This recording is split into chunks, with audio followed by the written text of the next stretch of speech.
Hey, what's going on? My name is Brian Bauer. Today, I'm going to be doing a really just cheap video while I finish my iced coffee and checking out some stuff on Reverb. I just want to do something quick. I'm just really busy, and I still like keeping this channel and stuff going, So here we are today. We're going to check out some stuff in Reverb, which is totally cool.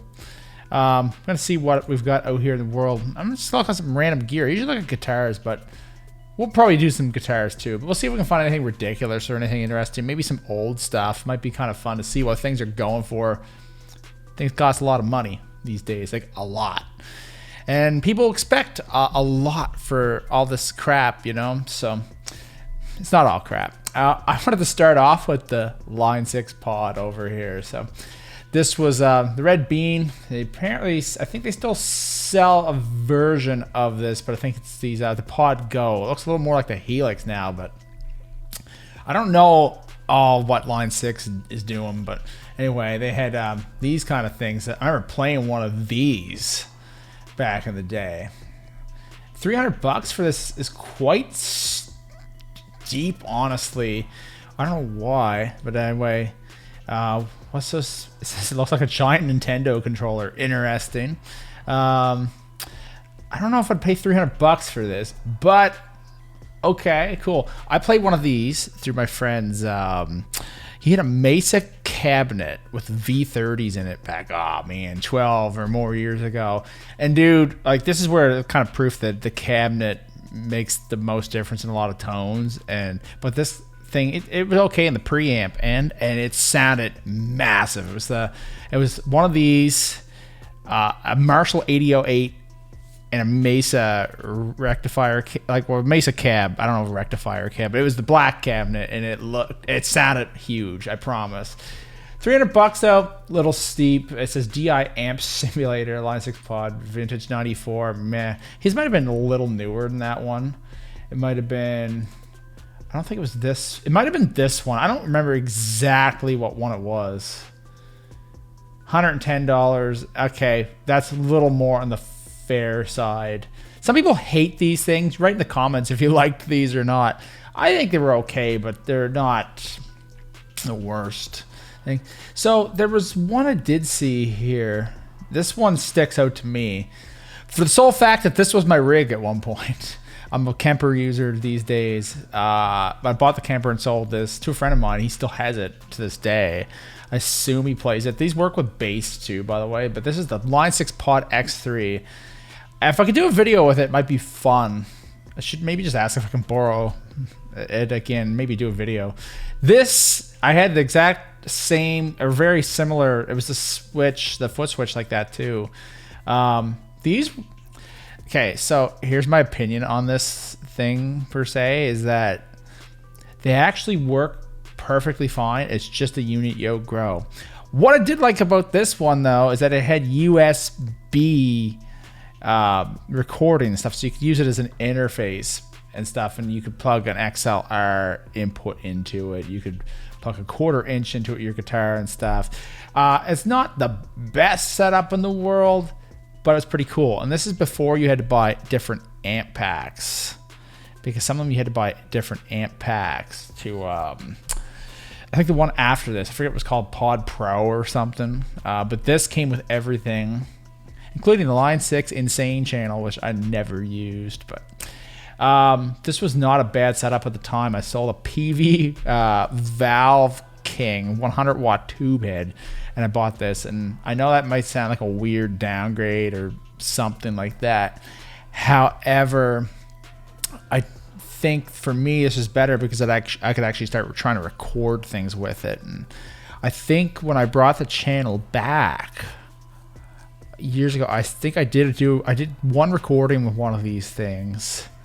And then I used another sim, and right after that I was into Kemper stuff. I was making more money at the time, but this was okay because I got the Valve King for about $400, and I bought that for maybe about $400. It wasn't bad. $299 for that setup is pretty good, considering that it was, how much was it for that pod above here? How much do you want? $300, and this is $299. This is a better deal, so whatever. Pocket pod. There's a bass pod on here, I'm pretty sure, somewhere. Yeah, $169 for a bass pod. I went to see Warforged at one point, who's a band on the Artisan era. They're like they're like a tech death kind of band. It's the Artisan era. And I remember asking Alex, the bass player, really nice guy too, chat with him sometimes still. And I asked him what he used on stage. And he said, well, I actually use a bass pod. You just got to know how to dial it in. So yeah, it's a nice cheap piece of equipment for somebody, you know, for touring and stuff. And hey, it sounds good. And like I've said in other videos and many other people have said too, nobody really cares what you're playing. They just, you know, they just want to see you play. And it just needs to sound good. And I think in the bass end, this is pretty cool. $169, not a bad price. I want to see. Now, let's jump over to Zoom effects units. Zoom, what was it? GFX. Let's just see what's out there in the GFX line of things. Oh my God, I have this one. Oh, and I have a similar version of this. I have the 3. $175 is steep for this. I would 100% go for the Line 6 stuff over this. I still own one of these. I have a video. I need to redo it because I effed that up. These sound very digital. $175 is too much for that. If I can find the version that I have on here, it might be kind of interesting. Now, I'm complaining, but I think that Line 6 did have a better product out in the world at the time. On a 16, I think they're all from the US, the Netherlands, France. See this thing. Oh, this one doesn't work. Zoom not work. 7072. If it doesn't work, I don't think $76. It says the power turns on and works, but there's a poor contact between the input and output. Repairs required. Yeah, $75. Save your money, kids. Just let that guy keep his stuff. If he comes across my video, well, dude, no one's gonna buy that from you. I'm sorry, it's not a good deal. That thing's old. This is, what year are these even from? This one's perfectly working, but mine had that expression pedal on it too. That's 2 months ago. See, you're not gonna get rid of these ones too quick. I would 100% stick with the pod stuff. I wonder if GFX-3, I don't even know if they have one of those for sale on here. There is not. What is this one? That's some newer one. This is the G11. It's over $1,000. It's probably pretty cool though, to be honest. There's so many things these days, and a lot of them sound really good. So there's some neat ones out there. If you want to check out some videos and that, I should recommend a couple. There's probably a lot of channels, but I'm gonna recommend my friends Daryl V and Lee Armitage because I think they make good videos on cheap products. So there's on some newer ones, but let's see. I want to see Digitech. What was that called? Digitech. I'm typing. Oh, what were they called? Let's see. It says Digitech. Yeah, BP50. It says, so I don't know where's this coming from. These don't show up too often, but this is the base processor. $75, probably acceptable for this, I guess. I don't know if these were amazing. I don't remember what they were all called. I'm gonna just type in Digitech. Cool. See what we got here. Let's see what comes up. Digitech whammies are pretty commonplace. These are cool. The drop pedal I think would be wicked, but I use the Kemper Transpose, and that's pretty cool for me. But if you had a band, drop pedals are flipping amazing because you don't have to have multiple guitars. You can be tuned to standard, and you get D standard or whatever you really want to do. I don't know if you want to drop too much, but a few cents, those are cool. Finally, the Bad Monkey is possibly back down on price. Somebody had it for $325, and now it's down for $250 Canadian. I don't know if I still really don't give a damn about owning such a thing. Here's one. Let's see what this is. I don't know anything about this thing. Digitech 2120 Artist Purple rack gear. This is probably pretty cool at one point. $900 though, so I'm selling this after 3 months because I've received a nice present, a Fractal Axe FX 3. That's a big upgrade. It's like going from broken down Kia to a Ferrari. Man, Axe Effect stuff is fantastic. Okay, here's one of these units I was kind of looking for. Is this another? It's RP50. Now, I know a guy who claims he has a lot of good things to say about his. Man. One used gear goes for a lot. I'm gonna say for those people, if you're selling it and somebody wants to buy it, then cool, great, you just got it sold. For those who are looking to buy something like this, man, if you're in North America or Europe, you've got a lot of options, and you do if you're in Asia too, depending on where you're at. Like Korea, Japan, China, all those places are gonna have something awesome. If there's any Chinese viewers over in China that actually come across my channel, please comment. I'm really curious if you're actually here, and if you are, wherever you're at in the world, absolutely welcome here anytime. Leave a comment. Your English does not have to be great. I will respond or try to. Oh my God, let's see this.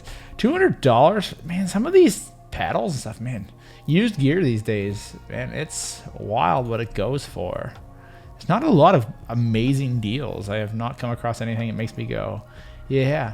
So there is a EEPROM chip here, firmware upgrade kit. So you can actually upgrade some things.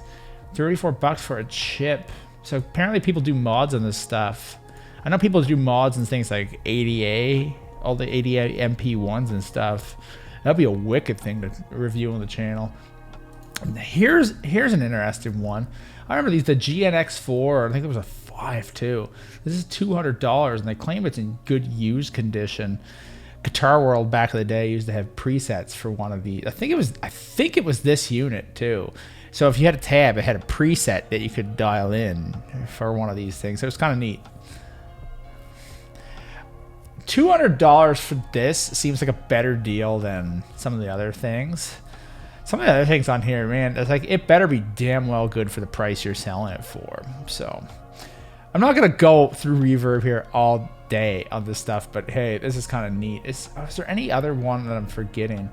I remember they used to have the Digitech Death Metal. How much is that going for? $110, and that looks pretty wrote off.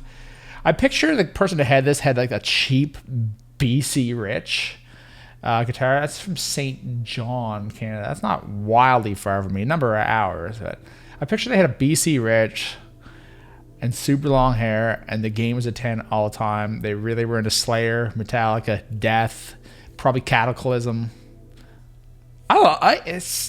I'm just what I'm guessing. What I find funny about this pedal is that it's just a level, low, mid, high. 110 for that, I'd be like 50 bucks. There's just $1 shipping. That's amazing. Oh man, let's just see. But it's just a straight up game. Man, I wouldn't give you 3 figures for this. I'm sorry, you're gonna have to give me your BC Rich Warlock with it, which is probably also rusty and corroded, and the strings, whatever. Also, the guy could have sold it, and who knows? At this point, he could be playing a PRS core model or something. Who we don't know. A lot of us metalheads did end up going on to get jobs. You know, not all of us wanted to live the metal life, but yeah, a little much for that pedal. I hate to say it. $200 for another Bad Monkey. $124 for the Crossroads. Nah. No, I'm just gonna go through a few more of these. It's just fun. Jam Man has like a looper or something. Some of these things just to know in my books. 124 for that one. It's just, I can come across the same thing. Bass synth wall. See, $85 stuff, I don't know. I still think that some of this old tech, it's not worth buying. It's just worth... I'm going to put it to you this way. I'm gonna end the video here. Some of these things, I would say, out of anything we came across today that might be worth purchasing in terms of old modelers, would be probably one of the Line 6 ones. If you're running that into a cab, into a power amp, it sounds fantastic. And the Line 6 X Pod X3 is pretty cool. Some of the newer pods and all that kind of stuff. That's pretty cool. I know gear is expensive, so, but some of these things, if you've got a computer that can handle something better, I would just save my money and put it into an interface. Just my 2 cents. Still fun to go through this stuff. If you have gotten this far in the video, click the like button, please. That would be awesome. Subscribe button's always an option too if you like seeing my face talking and playing and whatnot. I do release music and stuff. Notification bells also really cool. So I don't know. I need to go like full on YouTuber, but like smash that like button, hit the subscribe button, the notification bell, and all that fun stuff. This is a threat. A threat. You guys have an awesome day, and I will see you all sometime soon. All right? Peace.